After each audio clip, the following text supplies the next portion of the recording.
செங்கிஸ்கான்னு ஒரு பேரரசர் ஒரு கழுகு வந்துட்டு வளர்த்திட்டு வந்தாரு. அந்த கழுகுனா அவருக்கு அவ்வளோ இஷ்டமா. அந்த ராஜாக்கு எவ்வளோ மரியாதை இருந்துச்சோ, அதே அளவுக்கு அந்த கழுகுக்கும் ஒரு மரியாதை வந்துட்டு எல்லாரும் குடுத்துட்டு இருந்தாங்களாம். அந்த கழுகோட தலையில வந்துட்டு ஒரு வெள்ளி கிரீடம் வந்துட்டு இந்த ராஜா செஞ்சு வச்சிருந்தாராம். அது வந்துட்டு இவர் என்ன சொன்னாலும் பண்ணுமா. ஃபார் எக்ஸாம்பிள் ஹண்டிங்க்கு போகும்போது மிருகம் எங்க இருக்குன்னு பார்த்துட்டு வந்து சொல்லு.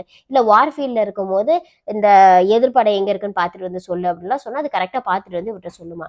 ஒரு நாள் இவங்க 2 பேரும் சேர்ந்து வந்துட்டு ஹண்டிங்காக போறாங்க. அப்ப இந்த ராஜா வந்துட்டு ரொம்ப தண்ணி தவிக்குது, எனக்கு வந்துட்டு எங்க ஊற்று இருக்குன்னு பார்த்துட்டு வந்து சொல்லுன்னா அது பார்த்துட்டு வந்து சொல்லுது. அப்புறம் இவர் தண்ணி குடிக்கிறதுக்காக அந்த இதுல தலையில இருந்த கிரீடத்தை வந்து அவர் எடுக்கிறாரு. எடுத்து மொண்டு குடிக்க போகும்போது இந்த கழுகு 2 தடவை தட்டி விட்டுருச்சான். உடனே இந்த ராஜா கோவம் வந்துருச்சான். நான் கொடுத்த கிரீடம் தான், அதை எடுத்து நான் குடிக்கிறதுக்கே இதுக்கு அவ்வளோ கோவம் வருது அப்படின்னு தன்னோட வாளை எடுத்து தலை வந்துட்டு வெட்டிட்டாராமா.